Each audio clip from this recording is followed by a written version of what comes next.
Hello. It is another episode of Write Once, Read Many with all the spooky screams. Oops. And, oh, I forgot to start the speed draw. So now everybody gets spoiled on the art right away. I can't believe I've done God, this. everybody saw it. I can't believe it. I can't believe this. Well, as you can hear, aside from the screams, we've got Vic here. And, I'm here. it is going to be another one of those interlude episodes. You know, like we normally do. It is kind of funny how one of our listeners, like, really late in was like, oh, I never realized that was the pattern. Yeah, Vela was like, oh. Yeah. Oh. And on the off chance that anyone will show up, I will let people know we're starting. And since we just have come up with the question shortly before the episode, 26.b. What's something stupid Jack could have said that didn't make sense when he was like whispering something evil to Tecton and the good guys at the end? I got all mixed up because for some reason I thought he whispered something to Theo, and then Theo told Tecton. Yeah. But it was reverse. I don't think we. Yeah. Do we ever get to hear what's whispered? Is that repeated later? I'd like to say yes. I think it is. Okay. But that I did not go forward to find it. Yeah, I couldn't remember what it might be, so I have a couple ideas of what it could be. And then we didn't write down any themes. I mean, typical bullying. There's like a classic, like Jack does the bully thing 100% of the time. He's really good at being a parahuman and bullying people. Yeah, there's like the bullying going on. There's like this kind of thing with Theo going on where he's like doing things that he feels really heartless about, but he's like, but I don't feel anything. So he's just kind of like in 1,000,000% survival mode, I guess. And just like operating off of the last kind of I don't know, his like grasp on what's right. And then we've got I had one more thing I couldn't remember.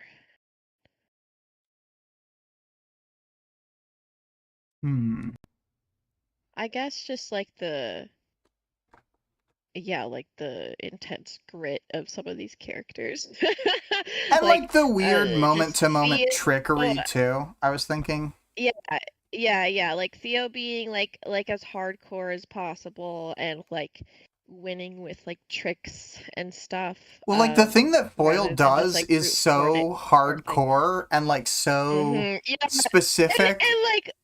And like seemingly really pre-planned. No, I think that was in the moment. It's like my joke about like how in K-pop Demon Hunters. And then she screams, and then she's like, "Wait, I should keep this up." Yeah, but it just made me think of like how when I watch K-pop Demon Hunters with our mutual friend, I had joked that whenever they started singing a song impromptu, I'm like, man, these girls are hardworking. They pre-write songs for every situation. Yeah, they do. Yeah, I think it's more improvised, but yeah. So this is yeah, that's kind of what I was meaning is like the weird trickery, the hardcoreness, the like intensity of like the injuries that Golem's dealing with and At least the only other character we know about is Chevalier. Got both his eyes strapped out. Yeah. He'll be better later, but I don't think he appears in this chapter. Yeah. If only he had eyes. All right, that's all I've got for themes. Yeah, we can hop into the main body. So, Theo is one of 10 of the children the Gales are fostering right now. So they're kind of overwhelmed with it. He says 4 to 17. I assume he's the 17-year-old. Yeah. So they ask him if he needs a ride, and he's like, "No, the will take just as long." And they're like, "Wow, you're such an amazing foster child. Thank you, Theo." So he takes the bus to the PRT office. It's like early in the morning, and Taylor's there, asking him to go on a run, but he says he wants to spar first. And Taylor agrees. Theo says he's gonna go get ready and then do his stretches and he'll meet her. But before he leaves, she stops him and she's like, "Is this even helping? You should start training with other people." Which is almost like a weird thing for, I don't know, like I wasn't sure where that was coming from. I think Taylor's just like insecure about like why Theo is only sparring with her. Hmm. Like, I don't know, maybe she feels like she's like thinking, oh, he feels obligated to me, or like he can't spar with other people, or something like that. And so she's like giving him permission. I feel like she has like a lot of awkward moments like that where she's like, I said this thing just in case. You know what I Right, mean? yeah. And it's usually not the thing that she should have said. Yeah. Um, Yeah, but Theo's like, no, we should definitely keep sparring. So as Theo's getting suited up, Tecton comes to bother him, and he tells him that other members of the team have basically been complaining about Weaver. Mm-hmm. Um, and he brings up like a couple moments that we've seen, like when she's pissed off at Cuff at the Topsy interaction. Um, and apparently Theo is the only one that he hasn't talked to about this yet. So I don't know if that means everybody's brought something up or if he was just like saving Theo for last because he was the most nervous about it. Yeah. Well, he clearly is like concerned about Theo's like headspace. I mean, as it will be brought up in a minute, he thinks that Theo's like in love with Taylor. Yeah.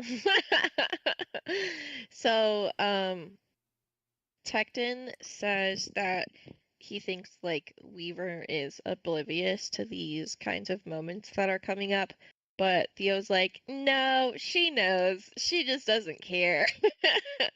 Um, which I think is, I think they're both half right, I guess. I think she can be oblivious to the like effect that she's having when she has these moments with people.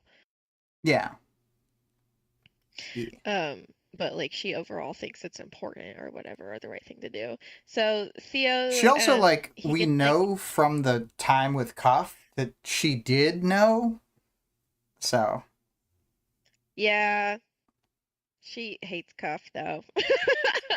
I don't think So she who can hates blame Cuff. her? She's just She like, really dislikes. She just dislikes her personality naturally, though. I So suppose. I think it makes it hard. I was gonna say, I think it's like how you hate Sundancer, but when you reflect, you're like, I don't actually think hate Sundancer. I just think she's a beta. I don't actually hate Sundancer. It's just in the context. It's like, come on. Grow up. Yeah. Get over it. Um, yeah, so Tecton like starts talking about their friendship and Theo gets all defensive and he's like, we just have a lot in common is all. we're orphans. They're not orphans. But Tecton is worried. He's basically saying that like the um that they're gonna like be in battle someday, and Theo's not gonna be able to do what Taylor wants him to do, and that's gonna like damage their relationship. And he asks Theo if he likes Taylor, and then Oh they shit! like give Taylor the opportunity to stop listening with her bugs, which I don't think she did. I think she did listen to this conversation from the next scene. Um, and Theo says that he likes her a little bit, but that that's more about just him getting attached to anybody who like spends any time with him, and he isn't really interested in pursuing because he doesn't want to deal with Taylor. He's just worried about like the relationship being difficult or whatever, I Look, guess. I gotta tell you, if I Um was the same age as Taylor, I mean, I'd be into Taylor. No, I mean, I've been in this situation where I've been into somebody and I'm like, but I could never date them because that they are such a fucking disaster and it just would never work. Yeah. So I get it. Um, yeah, but he tells Tecton that he's more interested in Ava, but that she has a boyfriend, blah blah. But Tecton says they actually broke up because of Weaver, because of the lack of free time she has allowed the team. Tee hee hee. This means that Yeah, Weaver has set things up perfectly for Golem. exactly. I feel like this was all part of her plan, really. She's like, as long as Cuff She doesn't have time to see her boyfriend, then they'll break up and they'll put Theo with Ava. It makes the most sense logically. But the actual reason is because she thinks that they'll fight harder if they're in love with each other on the battlefield. Yeah, it's incidentally her name It's all being Ava. practical. It's like that thing from Evangelion where they're like, we should try and get the two pilots to sleep together because then they'll be more in tune when they fight on the battlefield. Exactly. That's what Taylor's going for with these two. Yeah, so Tecton's like, no, it's all cool. They broke up. And he thinks that they would be a good match and that he should back off on the Taylor front. And he even like goes so far as to try to change his training schedule so that he's spending less time with her. And Theo gives pushback on this. And Tecton Tecton's like, reminds him that dog, you keep hanging out with Taylor too much. You're acting just like her. You're like, I don't care if you die, get in there. Tecton is really just like, I cannot deal with two Taylors. Like, I need to get ahead of this. Um, it's hard enough dealing with the one. Yeah, he's like, oh, I'll change your schedule. And he's like, he tells him again that he's worried about this rift forming between them. And Theo says he's just gonna keep training with Taylor, and Tecton heads off to school, and he like gives Theo a little wink and sets him a cuff up for patrol later. Tecton's a Um, bro and a wingman. yeah, and Weaver, don't forget, she contributed. Oh boy, Yeah, so he has to be like surrounded by a flock of wingmen and wing ladies and so forth to to get get one date. to Also, get like one date with one girl. theoretically, like we are told, theoretically, we're told many times in later stuff when we're outside of Taylor and Theo's perspective that he's like a hot built dude, but like both Theo and Taylor are I like, never ugh, mentioned that. that worm. Theo about himself. It's just like he was like chubby when she met him, and so like she can't change her perspective of him or something. Well, But the he's other like a thing is ginormous guy. like she specifically did have that like thing about where she thought like Brian was really hot and his muscles were, and she's like, Oh, but but not he like a was lot of too muscly built. guys. Fuck, most of them are gross. Yeah, Maybe that's the thing. she's like, she kept being like, I'm not into guys like other girls are into. I'm just into, tall, slim, muscular men. It's like, Taylor, what are you talking about? Oh, Uh, Taylor. I think that she was seeing like the ultra gym bros who mostly appeal well, to she other gym talks bros, about, and she was like, ugh, I don't like those ultra gym bros.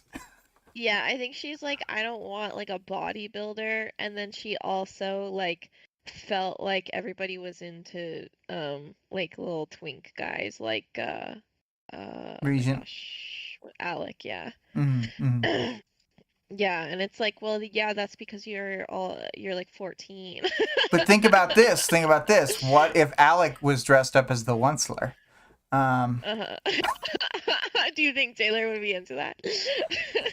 I just think The he top would make hat that's like a an little bit of height. ultimate, like, well, that's part of it, the top hat, but that would make him like an ultimate Tumblr sexy man. And I'm trying to think if that would break through her Oh, hardened you're exterior. right. Like You're right. if you combined Alec with the And now I'm just thinking of Kraus dressed up as the Onceler oh because god damn it, he's he even already closer. gives He's he a already total gives Onceler. Onceler vibes, but he could never be like a Tumblr dream boy. He just doesn't fit the bill like Alec does. I just think they're both kind of villainous in the exact right way that they could enthrall a bunch of Tumblr uh, whoever's. Yeah. I was gonna say Tumblrinas at Uh, first, but I'm like, nah, it's across the board. The gays yeah. love the Onceler. Everyone wants the Onceler. I mean, I Um, don't get it because I hate that movie, but I don't think that it has a lot to do with the movie, to be I honest. know, I know. It's its own entity. So Theo arrives at training and he tells Taylor to go all out. And this is like when it's like, Taylor, were you listening? Because she like side eyes him and he's like, okay. But yeah, they spar and Theo tries his best. And I have a quote here. Short of her refusal to deal permanent injury or kill him, she barred no holds. She showed no mercy, offered little kindness, if any. There wasn't a thought to his morale, to the fact that she was systematically, methodically destroying the confidence he was building. No, not heartless, not wholly inconsiderate. She tore him down because she trusted him to pull himself back together, to rebuild that lost confidence and redouble his efforts. Nevertheless, this was one of those moments where he found himself hating her a little. His fondness for her shrunk a fraction. He felt, even though he'd asked for this, the slightest sense of betrayal. Oh, it's That's so the thing, bro. sad. Don't ask me to go all out in Super Smash Bros. Melee if you don't mean it. Oh my God. So Theo is thinking to himself that he already like knew and understood everything that Tecton was trying to say to him, and that his and Taylor's relationship is getting hurt and going to be hurt by the pushing that they're doing with each other, but that it's necessary for fucking save the world, dude. I mean, Mm-hmm. he's not wrong. I do So, like that there's a in paragraph that starts with the word bees in this little section. I just always drawn to that. Bees. bees. Um, so in current day, Golem is we're right where we left him. Golem is facing down hook wolves, blades that are being jack slashed all at him, and his armor is like fucking slashing away and falling off his body. Mm-hmm, mm-hmm. Um, and he starts getting sliced up. Um, and Dinah gives him a blue, and this pushes Golem to turn his back towards Jack and try to run. But with each movement, it becomes clearer that there's just too much pain and too much blood, and he ends up collapsing. And I have a quote here. And just real quick, the first bit, who's speaking on this part? So I. This is Dinah. Okay, so it's an I'm sorry, Theo. The last words he'd ever hear. He waited for the end to come, but Hookwolf had stopped. Whoa. So Jack starts talking and talking again about doing torture and like making him feel really sad and stuff. But like even he gets bored of this and he just starts slashing him again. So Golem flips himself back face up and Jack is like trying to slice him fucking whatever he said, like crotch to chin or whatever. Um, Golem uses his power, and this part's cool. He uses his power, and like the hands come out of his broken armor and like grab each other across him. So a lot of the damage from the slash is mitigated, but it um still hits bone. And Jack raises his sword into the air and signals the rest of the Slaughterhouse Nine to advance. Oh, what an asshole. Yeah, I'm. I feel like the idea of like defensive cross arms, like he's got to have thought about that before, right? Like this can't be a wholly new Uh, technique. yeah, I'm sure it's come up when sailors tried to murder him in previous training sessions. Yeah. So Dinah gives him a red, and Golem makes some giant hands to start like punching out and grabbing the corners of buildings. Yeah, he's doing that And he's thing that he did pulling, a few chapters ago where he just rips the building's supports apart with big hand. yeah. He's like trying to rip the supports out, but the buildings aren't falling for whatever reason. And he uses the last of his strength on like one pole, as hard as he can, and the opposite building ends up finally falling down through the middle of the street. It doesn't say this explicitly, but it seems to like kill a few of the Slaughterhouse Nine, and like it's like separating the street, right? So they have to go all the way around. Yeah, I think so. Yeah. Um, Uh, oh, I was looking at that Theo used the last vestige of his strength to wrench with one hand, to twist in an attempt to get that one vital support to come down. Yeah. yeah. So he slowly like raises himself up with the help of his power, and he starts tearing down another building and slowly fleeing. Remember, he's been very, very, very sliced. Um, so a mannequin approaches him first, and Golem tries to slip into an alley, but there's like a big bohu blade trap coming out of it, blocking his way. And so he reaches a hand to grab Mannequin, and Mannequin jumps out of the way, but then Golem uses his second hand and he's able to grab him around the throat. Fucking Mannequin is the worst. Just like in fights. I can't stand watching people fight him because he's so slippery. Yeah, like when friggin' Weld is fighting him, and it's like you'd think Weld could just like really, really kick his ass. It's pretty Yeah. satisfying when Gru power steals super strength, and then he Oh my grabs God, two he mannequins grabs by him the and he chains, carries him up and he the just stairs. like runs upstairs with the. Yeah, it was like cathartic. Yeah. Like fucking finally, somebody showed this guy. Yeah, yeah. Um, yeah, so he's like grabbed him by the throat. He's generating hands all around to try to like encapsulate Mannequin, but you know, he's like popping his limbs out and stuff all over the place. And so he manages to slip out of Golem's grasp, and he tries to leap away, but then Golem slaps him down, like spikes him, and starts containing him again, like part by part. But then we've got Crimson and Murder Rat approaching. So Golem uses his power to break the bohu trap. Like he just kind of fucks it up with some hands. Mm-hmm. And he makes himself stairs up onto the roof.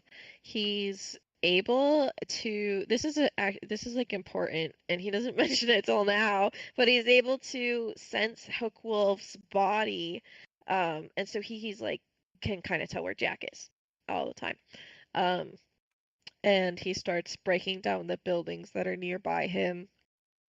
And then he gets to the top of the roof, and the worst Slaughterhouse 9 member Chuckles is there. Mm-hmm, I mm-hmm. don't know if he's the worst one, but I don't like seeing him. I'm not We a big only see him fan like of the that two. Chuckles. Oh, we only see him the 2 times, and both times it was very upsetting.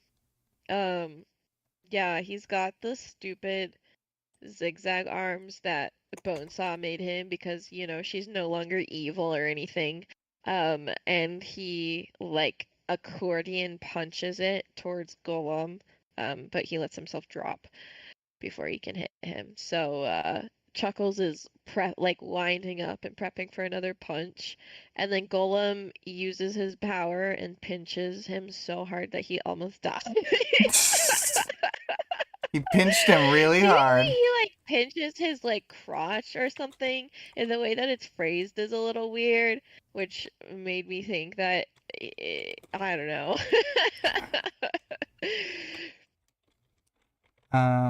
Yeah, I'm not sure. I hadn't thought about the pinching of the crotch moment. he's he's like says that he grabs in on a single point, and then let's see, where is this? There's so many. Mm-hmm. Yeah, Theo reached into the ground, creating a large hand from beneath Chuckles. He closed the fingertips on a single point. Chuckles Yeah. crumpled, but Theo's grip between his legs was strong enough to hold him upright. Hanging limp, it was too much pain to move. Chuckles Oof. giggled, a strained sound. So, I don't Great. know. It seems like he did No, some I think Taylor you're right. fuckery I think here. you're right. I think he grabbed Chuckles by the crotch and squashed his like completely crumple squashed his crotch until Like the entire bottom of his body, it seems like. Oh, it's just like it. See, if this were Taylor, she would have been like, "I tried not to think about it too hard," and then that's when you know she's doing something bad. mm-hmm, mm-hmm. And I can Yeah, really easily imagine the Chuckles like yeah. It's like so sad and awful. oh boy. Yeah. Oh, Chuckles. So he's not dead, but he's basically dead. I mean, until fucking Bonesaw gets to him. So, Murder Rat arrives on the rooftop. Crimson couldn't make it because he's too big for the little hands that Golem used. And he dodges, Murder Rat dodges Golem's attack and closes the distance. And then she uses her like hand blade knives to pin his hands to the ground. And this is where I'm gonna pause and say, you know, Bonesaw isn't really that creative. She does knife hands like so many times, and the accordion arms is the same thing. Yeah, it's well, okay. It makes me think like one of the most often things she alters is hands. There's like Golem's power. There's like the King of Cups or whoever the hell, the King of Swords maybe. The guy from a little later in Mm. the book who creates phantom limbs. Uh and then there's like Cradle and stuff. I just think there's like a thing with hands. I think a lot of Yeah, powers sort of relate back to them. or maybe Wildbow's got a hand thing. Sometimes, Maybe. sometimes that's the case. That's why I like to read like multiple works by a single author, because then I can tell like what that author's fixations are versus like what were just kind of things in their book. I know that this isn't like I've only read like 5 arcs of it, but like in Pale, I don't remember there being any like hand things per se. Like Mhm. whereas in Worm, like I can say it's pretty clear there's like a thing about hands. But it takes you a long Yeah, time to get there, I guess. So yeah, I guess I for haven't sure. read any other Wild Boat properties far enough in to know. He could make it fits the format hand, Oh my and then god. the second book would be hoof. Oh no. Yeah. It gets a little crazy there. You should read this quote now that I've acknowledged how much Bonesaw sucks. Okay, yeah. Golem seized up in pain as he felt something press up against the left side of his face, twisting every wound that had already been present. A tongue draped against his chin, and he could feel her hot breath. Hot blood flowed around his neck, enough that he could put the pieces together, know that it was too much for any one person to survive, no matter how immediate the medical assistance. Golem. He opened his eyes to see Weaver perched between the murder rat's shoulder blades, her flight pack glowing. Aww. Um, Cute! Weaver asks if he needs help, and Golem uses his power to stand himself back up. And we've got Tecton, Parian, Foil, and Bitch all here as well. And so he uses his power to sense Hook Wolf and kind of points towards them. He can't like talk right now at all. He's like in so much pain. Mm-hmm. So Weaver says she's gonna call for help and they'll all go after Jack, and Golem's like, no. Tecton tells him he's too hurt to come, but Weaver's like, he's wants to come, he's coming. Yeah. She would just be so mad if she wasn't allowed to go. I like assume that's where she's coming from. Um, and then Parian pulls out all her needles to stitch him up. Oh boy. Should we have stitched him up? I guess so. I'm just thinking about all the torn stitches. That too. But if there's anyone I trust to make battlefield stitches pretty quickly, It's it's the Parian. psychic, like, needlework person who can use her brain to perfectly sew people. Yeah, yeah, that's true. So they arrive on a rooftop, and they're met by Chevalier, poor blind Chevalier. Then they see Jack and Hookwolf on the ground, but Weaver says it's not him. So Golem, like, slowly and painstakingly tells the group that Jack is like Weaver and has a secret secondary power that they don't know about. And that himself might not know about either. And he says his reactions were just too fast. And I have a quote here. They fell silent. A thinker power? Tecton asked. Golem considered, then nodded slowly. I believe it, Weaver said. Like me? Senses things. That kind of reaction time. Tattletale? Weaver asked. At first he thought she meant like Tattletale. No, it was a question. I don't know. I really like this interaction. Yeah, me too. I I thought it was like the fact that he related it through her was really good. Um, the I'd say the fact that he's the one to realize it, and like maybe it was something that Wildbow left ambiguous here, but it feels like something where he had a really strong idea because like hmm this is expanded upon, but not until Ward. So Yeah. yeah. Yeah. And well, I feel like we laid the groundwork for it in the Bonesaw chapter. where she specifically is like, he aligns himself with his power and that makes him stronger. And then like we have follow it up with this that he has this secondary power or whatever. So Hmm. um And it's a thing from the yeah. very beginning of the book. Like in Arc 1, they specifically set up and talk about like people can have uh like powers that they don't give away, especially people like Mhm. Jack only has one main power, and I would say I don't even think he has like a thinker power. Like it really is to do with his alignment uh with his like shard, with his crystal, whatever. Um Mhm. and um and yeah, like I don't know. I think it's really really neat the way that it's brought back up, and that it's kind of it's not like orthogonal to the way that we would think it works, but the fact that it's not the same as having another power is interesting too, I guess. Yeah. But Yeah. Um yeah. yeah, so Weaver asks Tattletale, and Tattletale says she can confirm like they got the right idea, but that she can't get any more info.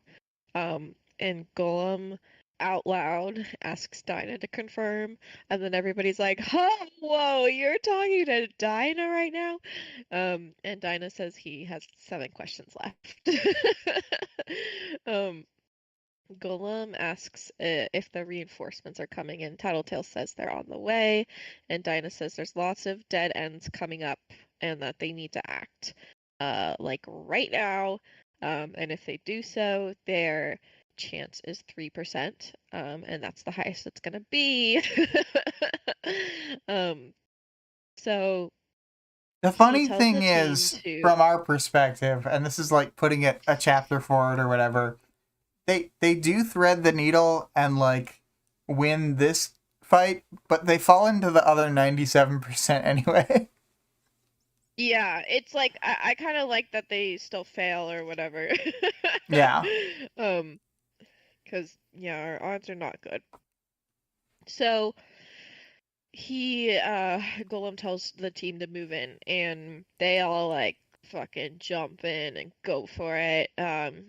Hookwolf shakes and the illusion of Jack dissipates. It's just poison smoke on a bunch of the heroes, and Golem asks Dinah left or right, and then heads to descend off the roof.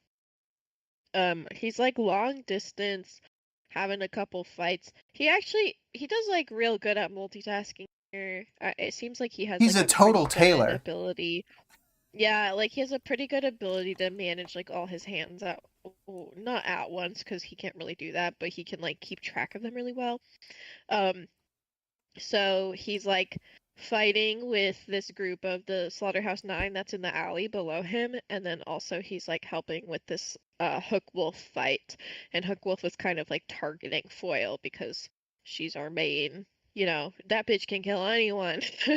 So um he Mm-hmm. and then while he's doing that, he's like trying to pinpoint exactly where Jack is. So an Azazel arrives, and some additional team members, some wards and undersiders.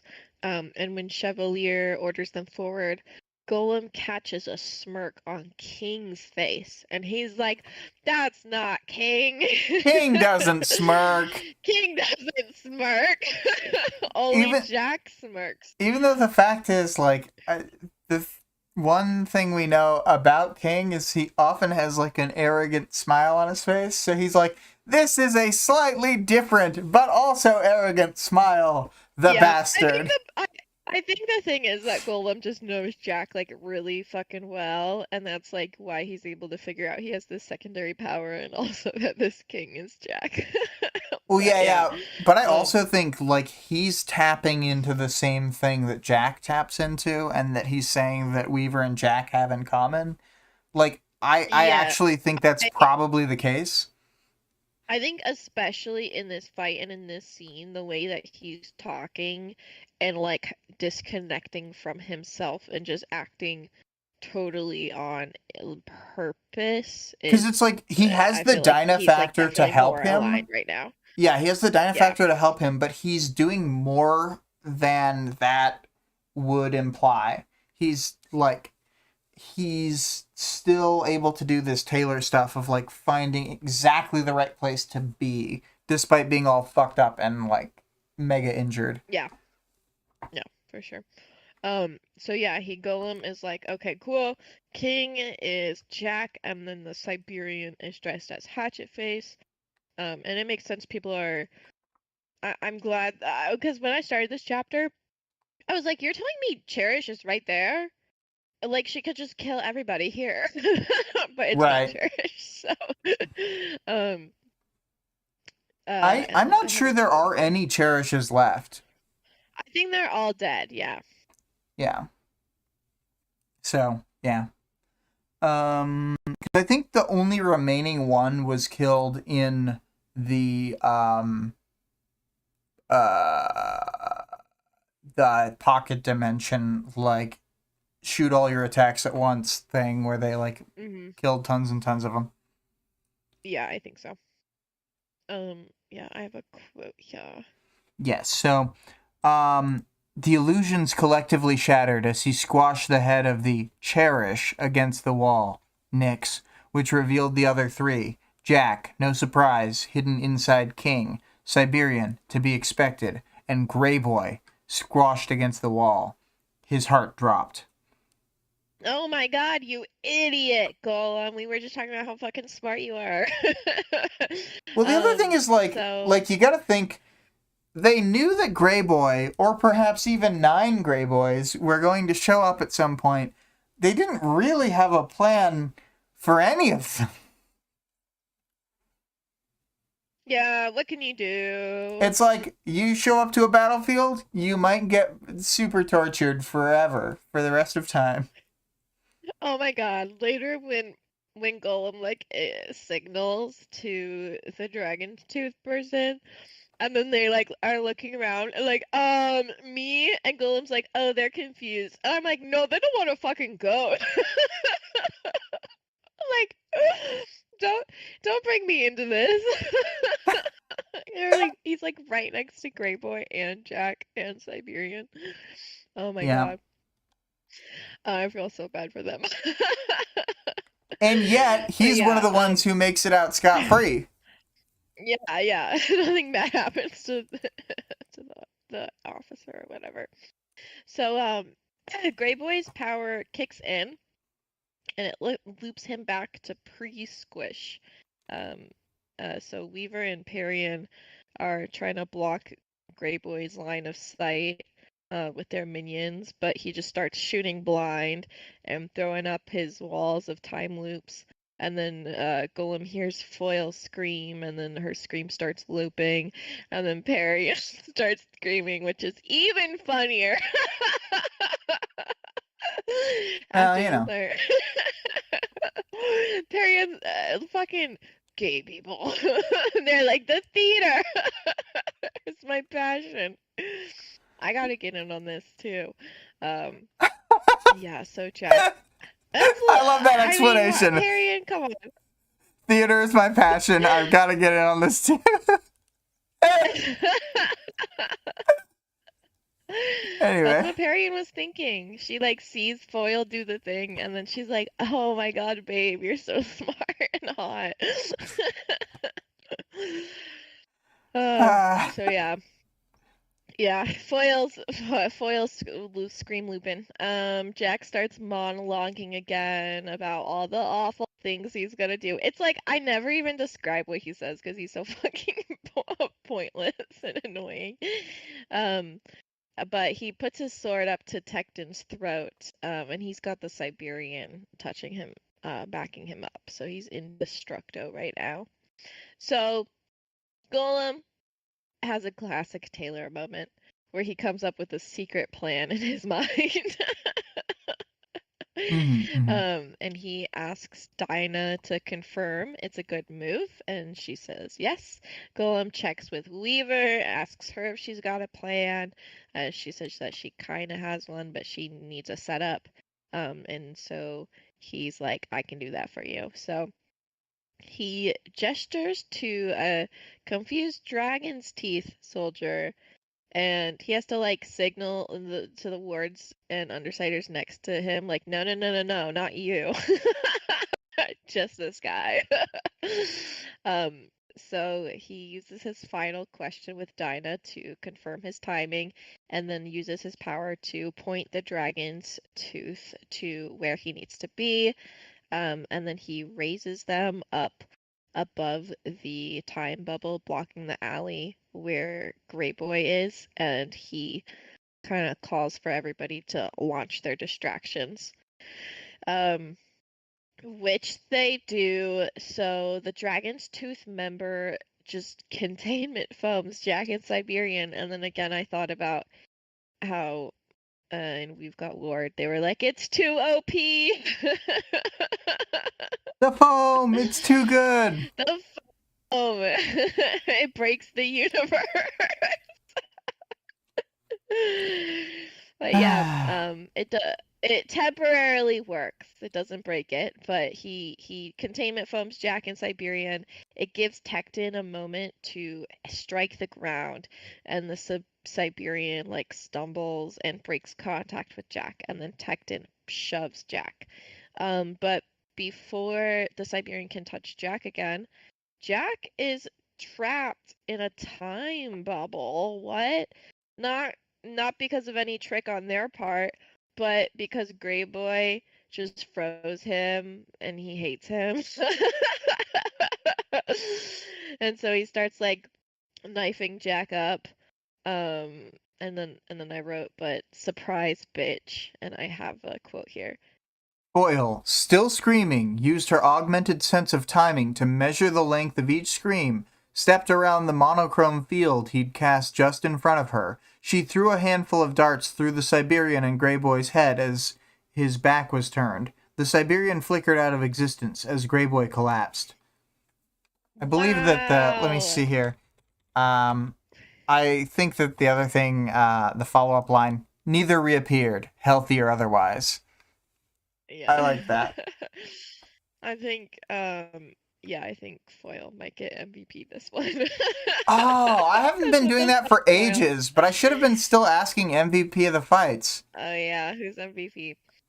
Anyway, I mean obviously Golem, but I think Foil probably wins this one. But yeah, yeah, I mean, so foil defeats the unkillable enemies. yeah. Yeah. So Tecton and Golem start containing Jack with their powers. He's just putting him in a fucking egg of hands. Um, and then Weaver checks in on the comms. Defiance like Houston is great. Well, not so great, but it's fine. And then in New York, they say that Bonesaw just like immediately surrendered when she learned that Jack was contained.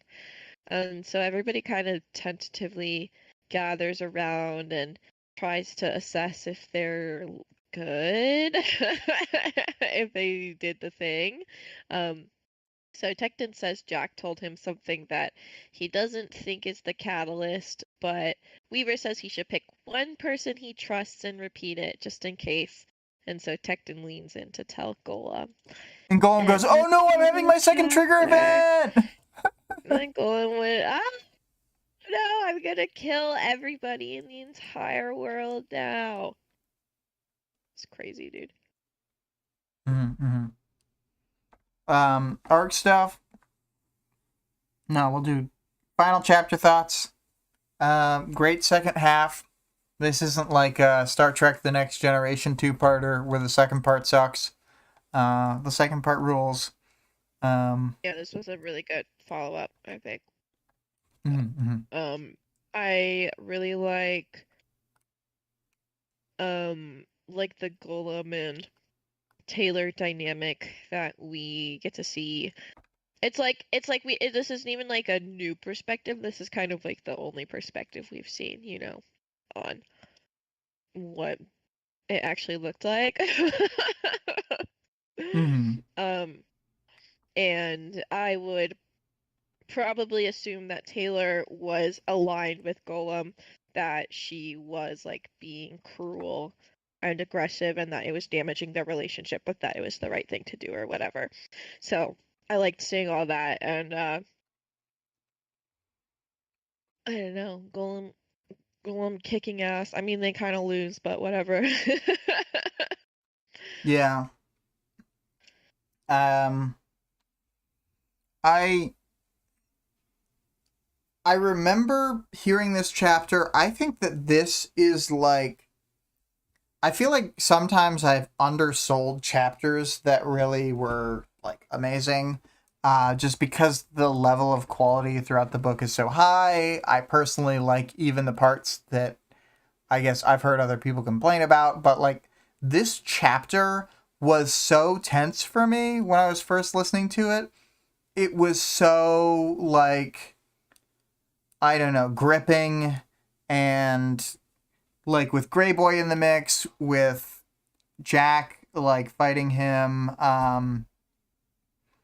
I don't know. This was one of the most compelling fights like in the whole book. Yeah, And I think it was so well done. All the pieces have been set up for so long. We know the powers of every single person involved. We know the exact like capabilities. We've even seen them like fighting these specific same foes, and then they're in this like crazy battlefield that was set up with like the introduction of Tohu and Bohu. Like so much goes into this, and it yeah. And then all works having for me. I guess what we were saying earlier, like Golem clearly figures out at least the basis of Jack's power right here, which I feel like the like fact that the the non-cape was the person that was like necessary there to be able to hit like Jack and Siberian and Grey Boy in like that Mm-hmm. perfect moment is like a good, I don't know, it's like when the non-capes get to be the heroes, and not just get to be the heroes, but like It was they mandatory. were Like required. It was mandatory to have a non-cape here helping and we'll see fighting like an alongside them. alternate. We'll see like a very brief glimpse of an alternate timeline where Jack is like aligned with the good guys, and he's called the Black Knight.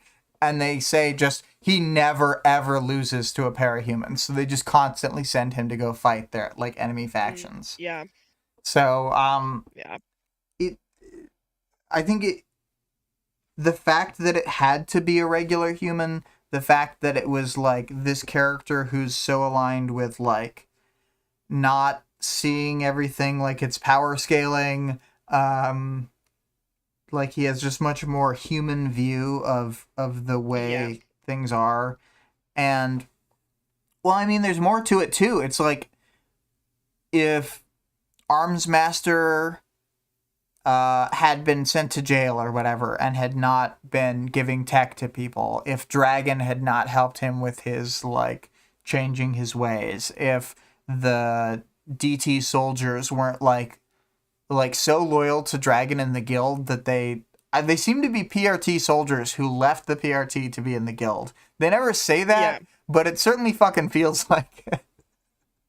So I don't know, like just the fact that they had all these things and it was these really like you can't just stack powers to win. You can't bring Valkyrie into this situation and win. Like you have mhm, to do it for real. Um and like build up this community of capes and heroes and have this non cape do. I don't know. There's a lot to it, I'm sure. yeah, yeah. But it It was a feels very, very good impactful. chapter. It was a good duo of chapters. Yeah, yeah. But yeah, And think sort of semi transitioning into the arc stuff, like this feels like a finale. The fact that they defeated Jack, like this arc, I think is either the second longest or the first longest arc. But we get to this point, it feels like, oh my god, did we do it? Is there just gonna be like a denouement? Like where does the story go from here? Like all this stuff. Like it's a really, really good piece for that. Yeah. Especially like for what we're waiting for with the next interlude. Mhm. But I think I'm fine moving on to the characters. Okay, let's talk Slaughterhouse 9. We see Crimson for the first time, but we don't really see him fight. We saw And then we Crimson. mostly We interact saw with Crimson Jack. on the chapter where it was the first fight they had after they left the spiral of death thing. Okay. He was just kind of generic. He's like a big Dr. Jekyll and Mr. Hyde guy, and he's got Right, right. Mr. Hyde powers by sucking people's blood. Yeah, okay. Well, But what do we have to yes. say about fucking Jack, dude? I mean, I've said it so many times on this stream. I think Jack is We such a hate this fucking guy. prick. I hate that guy so fucking much. He's a really good character. He like makes me hate him a lot. And that's perfect. That's honestly golden. Like that's what we want. Mhm. And he he's got this like thing that annoys me. Oh, it's Greg. Greg arrived. Oh snap! I didn't realize this was happening. Indeed. Um. Well. Hello, Greg. Hello. If you so wish, you can listen to this later. There was a part early on where we were kind of talking over each other a lot, but I was fine with it because in my mind I was like, well, we're both just really excited, so I love talking over people. I mean, it's like best case scenario when two people are talking over each other that they're like not annoyed, they're just like super super excited. Um, I just loved this chapter. Me too. But Jack is like, I mean, how to say he like perfectly embodies this type of person I like despise where they have some extreme advantage in a situation going in and then they're just like, oh, look at me, I'm winning. I can't believe you didn't defeat me. And it's like, you started with an extra 500 Monopoly dollars and you had three Yeah, properties at he the would have been a start. menace in Monopoly for Yeah, real. exactly. It's like he starts every game with a full Monopoly and like one house each on the properties, and he's like, And he's the banker. yeah. He's slipping himself hundreds every once in a while. But he's just like so sure of himself, and he's like, oh, I can't believe none of you are at my level. And it's like, well, they're not at your level because you never take them on in like a direct thing. Like, you don't even know if they're at your level, you Yeah, jackass. like he goes to this freaking one-on-one fight with Theo and like can't even do it one-on-one. Yeah, doesn't he basically like use four different? He like uses his power. He's using the Nyx power. He's using Hook Wolf, and then he's using the tinkering of Mannequin like flame. Mannequin and possibly Bonesaw. So it's like at a Yeah, minimum, you're using four different powers, like 4-on-1. like you It's not can't even 1-on-1. 1v1 him. It's so sad. Yeah, 1v1 me, bro. Yeah, Jack sucks. I'm glad that he's trapped. Apparently, I don't know. Apparently, he pissed off Gray Boy. I don't know what exactly triggers Gray Boy to do this, but it must be something that like had to do with their plan, right? Well, okay, so I think the whole thing is that Gray Boy um is, oh, I'm spelling it with an E, but it's with an A, isn't it? Trying to find the spot in the Yeah, but chapter. I always spell it with an E. Yeah, me too. And so do like 90% of the commenters. Um, so, yeah, so the reason he reacts in such a like strange way, I think, is supposed to be explained away by the fact that Bonesaw didn't build them like from the ground up. Well, no, she did. She didn't have like the actual impression of them.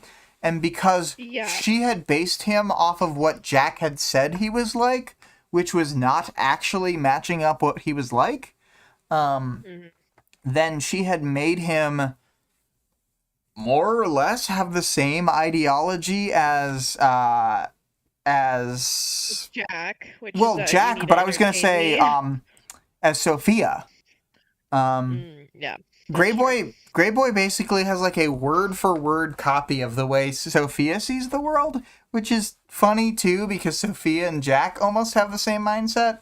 But I mean, Sophia doesn't want to like torture, murder, play with people.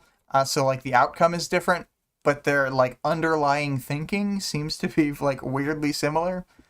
And Yeah. and so Greyboy has this like hunter predator attitude that's coming from the memories that Bonesaw implanted in him, but it's not like it's sort of confirmed in story that it's not the same personality that the actual Grey Boy had, and maybe that even threw off Jack. Um, Yeah.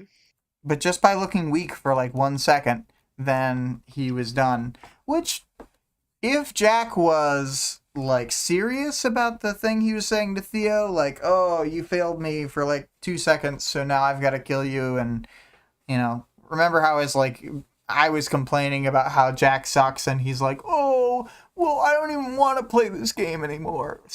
Yeah. So it's kind of like they both have this like if they get one little bit of pushback, like real pushback, then they're just like, "Ah, fucking over." Um, I don't know. I do think that Jack is just like completely undermined by the fact that Grey Boy becomes kind of like him. Yeah, that's true. It's like you're boring me. You're a prey now. So annoying. Okay. Well, I put a section for the other members of Theo's team, which was mainly Weaver and Tecton. I don't feel like we saw anything from anyone else really. Mm-hmm. Um, we don't see much personality from the others, but I we've gotta like have a momentary shout out for like uh for Foil, the way that she like did the timed scream and stuff, like incredible, perfect moment. Um, Yeah, and I like icon. your interpretation. I hadn't thought of it this way, but I probably will from now on. How you're like, oh yeah, Perrion knew she was fine. She was just being a theater kid and screaming also. That is such a It's funnier, just that better version. it's like the way it's said, it's like she's screaming and then it's like Parian starts screaming like several loops later. And it's like, Parian, shut up. Well, I think it's like 4 seconds later. Yeah. And I'm not sure what the positioning in the corridor, the alleyway was Yeah, I'm exactly, not but sure maybe if there's a she's moment like where in she front thinks of it's over for real. there. It could have been like that. It seemed like she was nearby Foil based Yeah, on like I this I whole back and agree. forth It sort of seems conversation. like the gray cloud missed because Mhm. it wasn't quite far enough to reach foil, and it was too in the middle. Um and so probably Perion was right next to foil. I don't know. I Random thing, I was surprised by the fact that Grey Boy's power could stop the darts that were empowered by Foil's power, but I kind of think it's Mm. like a which thing is hitting which thing type thing because her darts can break through, but if they're frozen, then they stay frozen. I don't know. Yes. I think that if they're frozen in a state, yeah, I'm not exactly sure. It seems like they're able to go through, because like they're going through all of the I feel like her and Grey Boy's power are similar, where it's like utilizing all of the universes at once in a Mhm. way. So Yeah. I don't Um, know. you talk about somebody. I have to quickly run to the restroom. Well, we get a nice, cute moment at the end here where, it's clear that Tecton does, like, can't trust Golem and is probably, like, thinks that they're friends, but Golem does not know that they're friends. But, like, the fact that it's like, Weaver says, pick someone you trust, someone you know to be sane and safe and non-dangerous. Then whisper it. They'll give you a second verdict. And then Tecton's like immediate response is to pick Golem. And I thought that was sweet.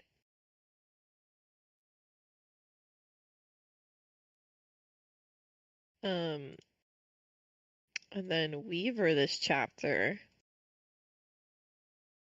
we get to see her in this fight between this no holds barred fight that Golem asked for. Um, and she like goes all out like he asked for. And The obviously gets first moment I lit heard up was by then fire. Weaver. So, Then Weaver. Yeah, I was just saying that we got a sweet moment at the end where Tecton it's like clear that Tecton like sees Golem like in a really positive way, I but also, Golem doesn't know that they're friends. yeah, I thought the moment between Tecton and Golem, like, was one of the best little character conversations in the book Yeah. when he's like, "Bro, are you like into Weaver?" Are you like into her?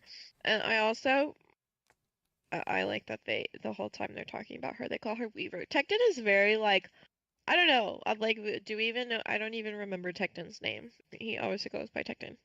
I don't think we know his first name. Yeah, Maybe so we he's like do, one but of I those. don't know his name. He's like a real Vista character where he's like, no, this is me. He's probably got Um, more balance in his life than Vista. That's what I could only imagine. But like, yeah. yeah, they're both like, yeah, yeah. I mean, Nobody's going around saying, where'd Missy go? yeah, for real. It's Vista. Um, what else? Weaver, anything else to say about Weaver this chapter? Like how she Um, I hurt think. Theo's feelings by beating him up when he asked her to. Well, okay. So she hurts Theo's feelings by beating him up when she asked him to, but also, like, him or say sorry, her saying that he can come along when he's like nearly dead. Like, I Yeah, love that was a that sweet moment. because, like, I mean, Because she believes in him. well, I think it's beyond that. I think it's part of what you said at the time when we were going through it is that like, she couldn't accept it if she was left behind and wasn't part of the thing. And she believes in him on that level, and probably has like a really strong feeling of like, this is it, this is the moment. Like, Hmm. Dies Irae is playing in the background and we all hear it in our heads. This is the end of all things. Yeah, and then she's like really surprised when he does a good job. I mean, when she sees him, she's like, "Oh my God, I literally can't believe you're alive." And it's, but then she follows it up by believing in him and letting him come along to the next fight. Yeah, yeah. I I think that the other characters are too hard on her. I think that she does, yeah. She has a lot of understanding for Golem that While the others want to be there for him, maybe Tecton's not the right person to understand him in this crazy situation. Yeah. Anyway, we could talk about other people. Who else is there? Tattletale gets a tiny moment where she gets to talk. Little And Tattletale. Tattletale's like, my power's not working great. And the Mm-hmm. Dino's like, my power's not working great. And then everybody goes, what? Dino's here? Oh my god. Can you believe that Dinah's been here the whole time? Yeah, they're like they all think it's like a new thing or whatever. Because Taylor's like, oh my god, does this mean we can maximize our odds? And it's like, Taylor, this has been the maximizing of odds, unfortunately. Oh, we've already been odds maxing. It's We've just still this we've bad. been in the best version of things right now. It's just really bad. Uh, Classic. Aside from the Dragon's Tooth soldiers, and I do find it funny that doesn't he have to pick like which one of them? He goes only one person would serve. Maybe there's only one at this spot. I seem to remember that it in my I mind. think I thought they're of he used a question to decide which of the two DT soldiers to do it, but maybe I was just making that up. oh, I think that he does like ask a question in a weird way, so it's like unclear, but I think there's only one of them there. I think the one that fell off of that 5-story building, Dinah might have been lying about them being okay. Maybe. How I would know she know? She just knows it's okay. 5 stories is a long way for like a normal person, but they are wearing like basically the like better armor than you can make in real life. Yeah, yeah. Maybe Um, they're okay. a normal person can survive a 5 story fall in real life too. So, um, Yeah. if you're like a beef bro and you're wearing like a good armor set, I don't know. I don't know. Oh Um, man, I was just watching The Haunting of Hill House yesterday. I mhm. just finished The Haunting of Hill House yesterday, and the mom like dies by like throwing or falling off of this like banister, but it's like seemingly only like a 1 story up. Is that the one? And I kept being like, would that kill her? Because she is like by herself for a long time, so she like falls, and then she's like on the ground alone for like hours and hours. So like I was like, maybe like you could get like some internal bleeding going or something, and Yeah. Is that the one that's okay? That's the TV series. Okay, I was thinking there's that one Tom Hiddleston movie that was done by Guillermo del Toro oh, with the haunting I something think something. I I really had I wanted to think see I that, watched this as well. I can't and remember. I know it's a total tangent, but I had just heard this weekend like that when they created that movie, they completely built the house from the ground up for the entire movie so that it would be like this perfectly Oh, staged thing. Incredible craftsmanship. They didn't use any like fake that's pretty sets or cool. whatever. They just like did the damn thing. Rolls. Greg says people have survived hilariously high falls. Yeah, Yeah. I would be pretty pissed if I like fell out of an airplane or something and then I just like Well, there's. I lived. remember as a I'd be kid, I like, watched like a doc. A woman who had a woman was talking about surviving. She had been shot in the head and dropped out the back of a plane when a plane had yeah, been hijacked, and she was alive and well to tell this story several years later. yeah. See that? I would be so mad. Oh, I'd be like, are you kidding? I had Greg to says go through all that. famously a woman survived a free fall from a plane explosion 6 miles up. Yeah, because that's the thing is that once you're a certain degree upwards, you're hitting terminal velocity, and people have survived that shit, which is the craziest thing. Yeah, it's very strange. If you're into plane explosions, you should check out Sky Daddy. Oh my god, the book that we have Sky yet Daddy, to a novel. discuss. Yeah, Sky Daddy, a novel. Really good book. Really good. It's got a great audiobook too. I was trying to pitch it to Em yesterday, and I think she misinterpreted what I said, cause I said it's about a woman who gets horny when she's on airplanes. And then she was like, "Oh, the cover could be this or this." And then she sent two like romance style covers. I was like, "Think more literal." Yeah. Oh boy. What a good Oh, it's book. so good. It's so good. We'll talk about it tomorrow. Anyways, do you want to talk about Theo? Yes, I think we've Theo, talked our about. boy. Wait, should we maybe talk about Dinah? I think Theo should be last, and that we Oh, should exhaust all other characters first. yeah. Dinah, Dinah's here. She's a numbers nerd like always. she's like so pragmatic, and she's. I feel like she knows that she can guide Theo to win and to live, but it also feels like she's completely prepared for him to be dead. Yeah, like when she's like, "I'm sorry," it was like, oh, she said that because she saw him just die in like a bunch of realities. Yeah. Or she's like prepared for that to happen in this reality or whatever, and then it turns out okay. I also wondered if the "I'm sorry" was the fact that she had like put him in that situation knowing that like he would be grievously injured, but that was the way to go. Yeah, that's like Um, the I'm sorry she gives Taylor, the cut ties, I'm sorry. yeah,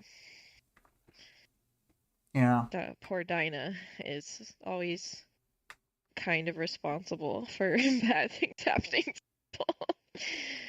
And she's like 14 now, so she's a little older, but uh at best she's the age of the capes that Taylor thought of as like the young ones from the Hmm. previous before time skip. Um Yeah. and just trying to think if there's any other. Nah, there's. We can get to Theo now. Oh, Theo. Theo keeps being all sad about his cape identity. Cause so like last chapter he was like, I shouldn't have chose this mask because it's soulless. And then this chapter he was like, I shouldn't have named myself Golem because golems are also soulless. I think he should have Um, done the same mask except the eyebrows slightly perked up and a little smile, like, huh? and just a Things could little, be looking yeah, up. just a little Just smile. a little What smile. if it What if it was exactly the same except one of the eyes was winking? Yes, it's like still Yeah. like It's like still dour a solemn frown, but then face. also Yeah. wink. Yeah, exactly. That's how I view Theo. He's just a sad boy with Mhm. a little wink there. Um, yeah. Oh, Theo, he's so sad.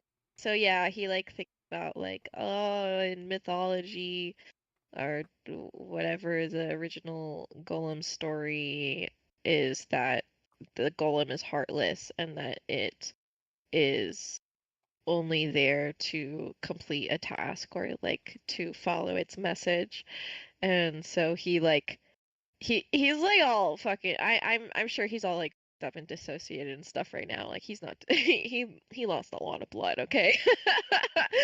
So he's like killing people and being like, "Oh, I hate that this is me." I do want to read the section real quick because I agree with you that this is like a good moment. I hadn't even like thought about it before we got back to this chapter, but like thinking back, I thought it was really good on most of the times I've read through it. So, um, slow, too ineffectual for a face-to-face fight, but it was a good way to apply pressure, keep Jack on his heels, wondering if Golem was close. Heartless, ruthless, reckless even. There was no telling which heroes were near. But the Golem of the myth, the creature of clay fashioned by the Rabbi Bezalel, was heartless as well. There was only the will, the order, the message inscribed on its forehead. Fitting, in a way. He'd regretted choosing the name. not long after Weaver's video of New Delhi had reached the public, setting the identity and name in stone. Regretted it because it was petty, because it was ill-fitting, and above all, he came to regret it because of the heartless nature of the creature he'd named himself after. Now, he clung to it. The message. The objective. So yeah.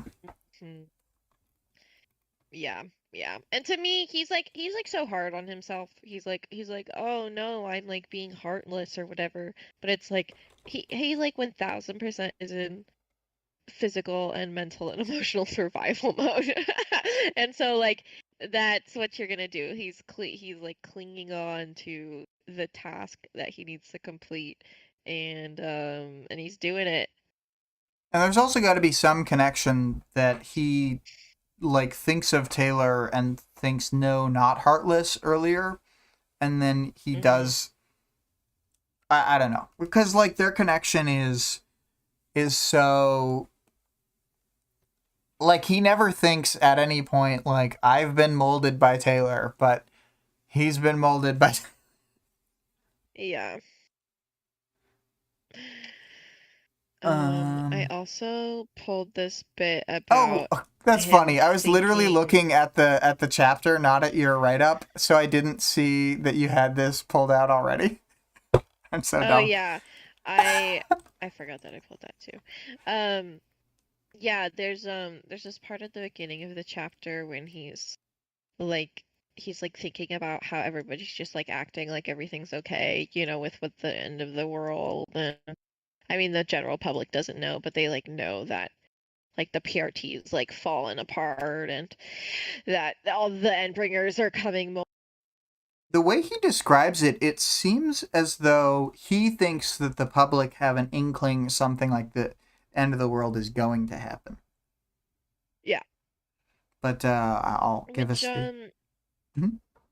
yeah, so he talks about how this quote here, odder still that he'd been one of them. He'd grown up with the reality of what happened when powers came in contact with the people who shouldn't have them, but he'd pretended. He'd wrapped himself in delusions and false assurances. Mm-hmm. Interesting. And like when he says this, it's like unclear when he's saying people who shouldn't have them, if he's talking about his family, or if he's talking about like villains that his family has gone after or something. I have to imagine he means the members of Empire 88, but I don't fucking know. Yeah, Like, yeah.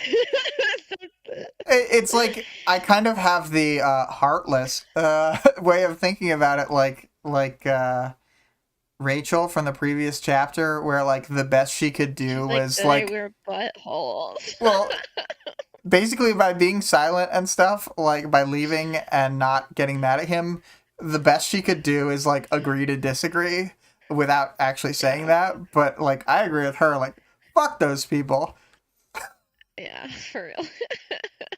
the Um, Nazis. I also pulled this part where he talks about he like compares his power to his dad. He says uh that like Taylor's able to telegraph his like his hands or whatever with her bugs. And he says a fault of his power that it was so easily telegraphed. Kaiser wasn't so fortunate. It's I so don't know. unfortunate. This is something. Yeah, it wasn't so unfortunate. Well, It's because like he it's can like he the can way like that cheat other and throw people down were metal lucky. behind people or whatever, like Kaiser could, and then be building it, and um there's like no motion required, like in the way that I think Yeah. that Alec actually has to reach out his hand to stop, like to make people who he's never interacted with before like fuck up and stuff. Mhm. And that Golem has to punch into the surface. Like Kaiser can be perfectly still. In fact, Yeah. we have an Standing still emoji. emoji. The standing still emoji is how you activate your powers. So That's how a lot of people activate their powers. It's because like that I would be like imagining Undersiders fights and I'm like, but all of them can just stand there. Yeah. Well, except Like Alec. Regent would have to move like a little bit. I feel like he has to like do like a little like, little hand gesture or like a head gesture or something. Once he But controls people, like, fully, he doesn't have to do that then stuff he can just anymore. stand there, yeah. But, like, it seems as though anyone who he's not fully in control of, he's got to do shit to, like, throw them off. Yeah, I just assume it like kind of helps with the like connection and stuff when he does Hmm. that. Um, yeah. I noted here that he has to train with Taylor because she's the only one who takes things seriously enough. He kind of like views everybody. He like views his teammates as like not really believing in this end of the world thing. But I think it's more just they're kind of like the way that Clockblocker is, where they're like, well, we'll do our best to plan, but we really actually need to plan for what if the world doesn't end. You know? Mm-hmm. Um, Mm-hmm. so yeah. Oh, poor Theo. There's just like so many things that are like keeping him away from connecting to other people like this. Like the fact that he just views that they just don't take it seriously enough or that they aren't um like willing to push him enough. Yeah. I actually pulled this. We can go back to this in a moment, but I pulled out this quote here. For when he grabs the mannequin, and it's another one where it's just like a single like sentence that I thought worked really really well and just really hits. It's and the first word is italicized, so it's entomb. He thought, almost hearing Weaver's voice uttering the word. Like it just really makes me think of the like the like one chapter later, or maybe it's end of next arc, but the destination agreement, like that kind of thing. Yeah. Like the commands and the ideas that Weaver is giving. Entomb is a single word, but it's coming with like all of the meaning and all of the baggage and everything from his training with Weaver. Yeah. And you had Um this. oh yeah, I just like every time Theo like uses his power to make himself stand up, I'm like, "Oh." It's very much like it's like visually what what he has to like do emotionally. Yeah, yeah. It's also like Like awesome as reaching fuck. the hand Like, in and then yeah, I mean it's like cool, it's cool and awesome every time because because he's like like there's so many ways he could do it in different scenarios. Like he pushes his hand into the ground, and then like a hand pushes him up from his other like side to like roll him over, or like he could put it into his own like suit, and then it pushes out from either the suit or the floor. I don't know. yeah. His power's so cool, I can't even stand it. Theo's Theo's so cool, and he thinks he's so lame. Like it seems like he actually like thinks he has a loser power. Can you imagine how disappointed he was when he triggered, and then this was his power, and he was like, "How the actual fuck am I supposed to kill Jack?" Yeah, I mean, I guess. I agree with you that it Aw. might be like a problem then, but like I think it's like you say, he thinks he has a loser power, but he's got a Yeah, good yeah. power. I mean, I think you can do anything with anything for real, but yeah, he at least he doesn't have Barker's power, okay? That's true. Some of the powers are just exceptionally weak compared to the other powers. I think it's mostly Barker. Yeah. Um, There's other ones though. Like honestly, Biter's power fucking sucks. Like if he uses it too it's much, he gets permanent pains, and so he just like okay, yeah. never even tries to Anything go with all like out. permanent, yeah, anything with permanent things, anything with like a limit, Anything people with who can backlash only really use fucking sucks. yeah, anything with the like if you like change, if you like go into a changer breaker state or whatever, and like your brain is different, and then you have to, deal with whatever that They whatever don't that causes. they don't talk about it until Ward, but they mention someone who has like a breaker form that the longer that they're in it, the more the backlash will be. So Yeah. after they stayed in it too long one time, they were just like, "Well, I guess I'm never ever going back ever. Sorry, Yeah. guys." Yeah. Powers that can only be used like once every bit, like have to be Yeah, recharged, like Exalted, where he's got to like wait like an exalt, entire yeah. day. Or yeah, Exalt. An entire day, and I you mean, just it's have a to good choose, power. like It hits he's at a fucking freaking, hard, but yeah, but he's at a freaking Endbringer fight, and then he like just has to wait for the exact perfect moment. and the thing is, as hard as uh, that would be, like he fucking nails it. He uses it at the one critical moment. So, Exalt, we stand in exaltation of you. we stand. Um, okay, cool. What else do you have to say about Theo? Um, well, I think that he got a really good pair of chapters. He got a really good finest hour. This is not the last we see of him, but like, I do think that this is Theo's finest hour. I don't think that he gets any Yeah. moments that pop off as hard as this. I would hope not. I don't want him to go through anything else. True, true. Uh, um, I've got some powers, knowledge, and world building. Do you want to read this quote? I do. It was all too surreal. Endbringer attacks every 2 months, punctuated by periods of mundane life and intense, focused training. Life continued as normal, with just a little more fear. It wasn't the reaction he might have expected, but it was a reaction. Everyone was a little different, animated, as though they sensed the encroaching danger, the ominous, inevitable end. Just like one person might react to a near death experience with a new gusto for life, society as a whole reacted to each Endbringer attack. Not celebrating, not with the inevitable death tolls, but perhaps breathing a collective sigh of relief. In a way, Theo mused, people seemed to sense that there was a dark cloud on the horizon. Beyond even the Endbringers, there seemed to be an unspoken acknowledgement that things were well beyond their control, that this thing with capes and parahumans wasn't going to turn out all right. The illusion built up around the whole cape thing had broken, but people weren't talking about it. Mm, yeah, Yep. Taylor could never notice this kind of cultural shift.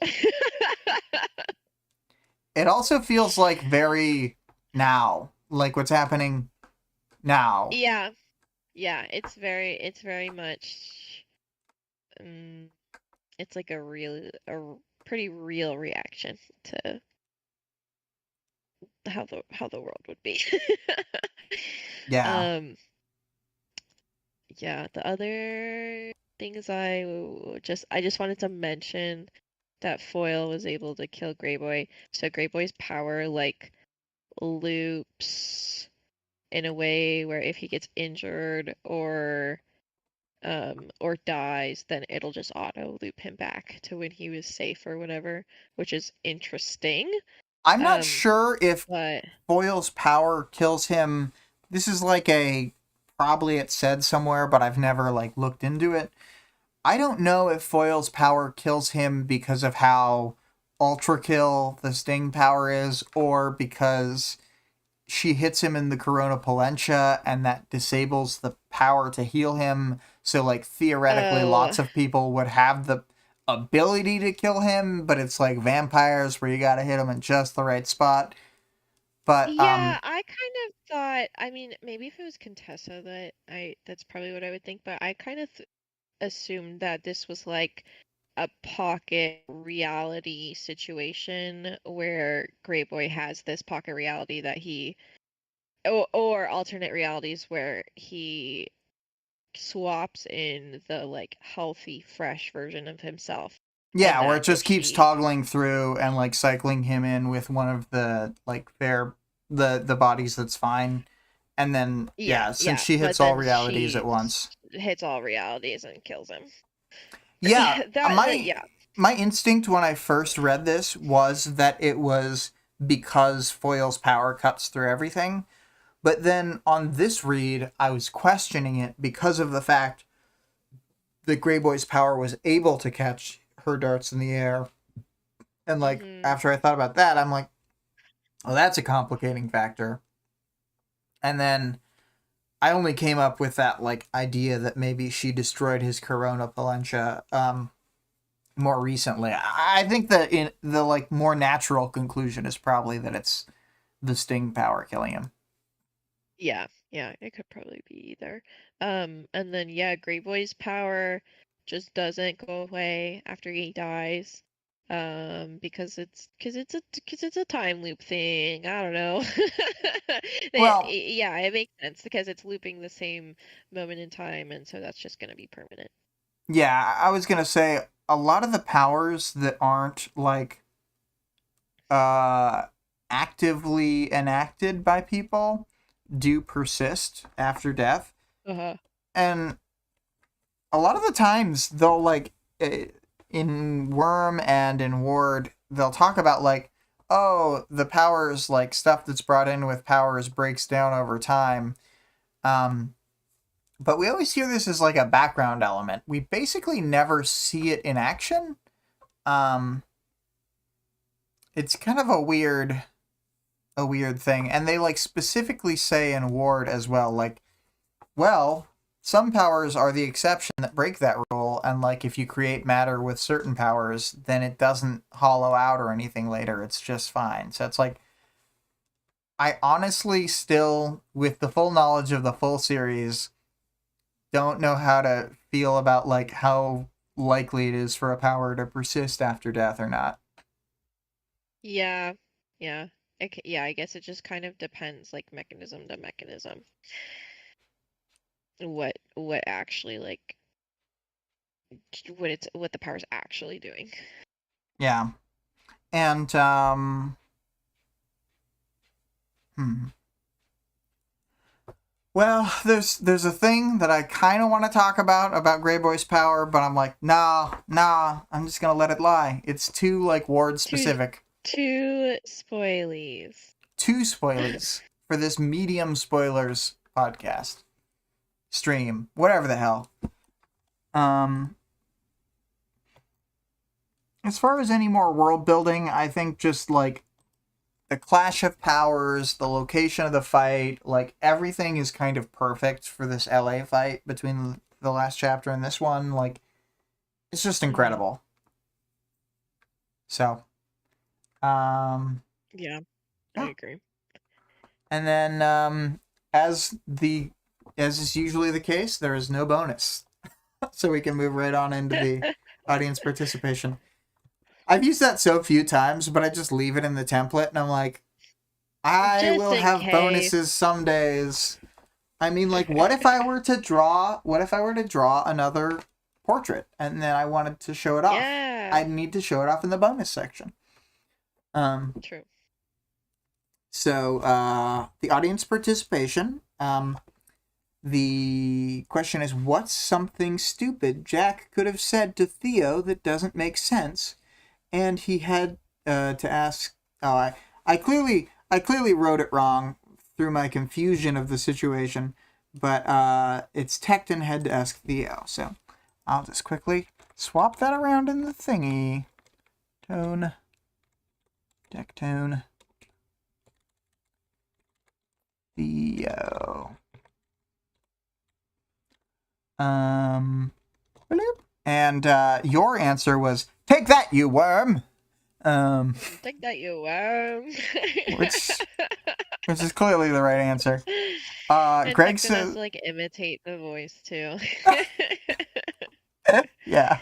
Greg says probably another American Psycho reference. Honestly, I don't remember what he says, but if he doesn't say "this is not an exit," then he should say "this is not an exit," which is what he does in Arc 11. And then Tattletale's like, ha ha ha ha, you did like a literary reference. But much like the American Psycho, Jack is a hollow person who has... Does too much skincare. Well, I just mean he has like he's no substance. He's all sizzle, no steak. Yeah, yeah. And then my answers, I think Greg will appreciate these, assuming he's still listening in. I'll put in the non-Greg answer first, because I had them ordered reversey. But, so my first terrible answer is that Jack barks out, "Save Martha!" Which has come to be the ultimate superhero and comic book stupid guy thing to say. So aside from the Save Martha option, it was and imagine that I am the Romulan Senator Vreenak. It's a fake. So yeah. I think that would have been a funny thing for him to whisper to Tecton.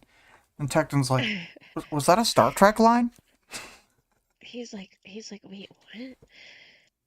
Senator, you're here? You're a Trekkie? He's like, how can you watch Star Trek and come away with the worldview you have? He's like, I got all my tips from Gul Dukat. I love that guy.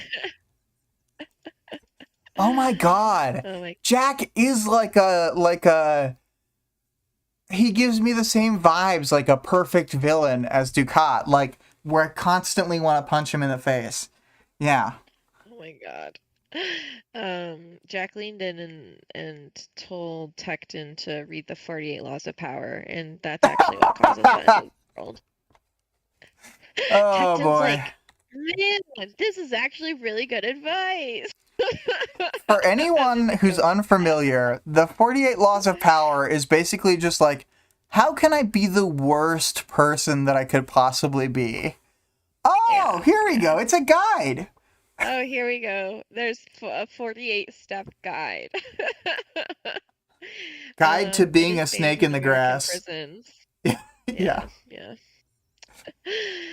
Oh boy. All right. Well, with yeah, I'm gonna do what I did last time and start bulking out the answers, and that if people look at the record someday, they'll get to see my shitty answers of "It's a Fake" or "Save Martha." But yeah. The next question, 26.z. I'm giving it the .z despite that it has no dot anything. It's like a .x on the table of contents, but the other one was also already .x. I don't know. Wildbow hadn't figured it out yet.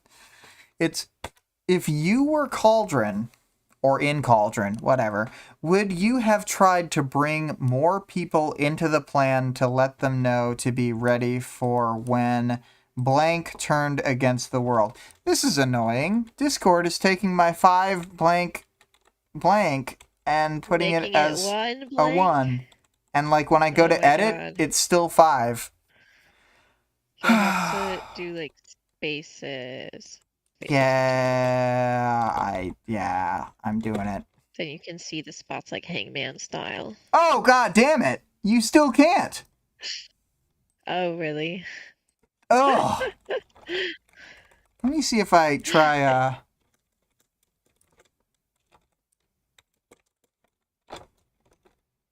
There we go. There it is, yeah.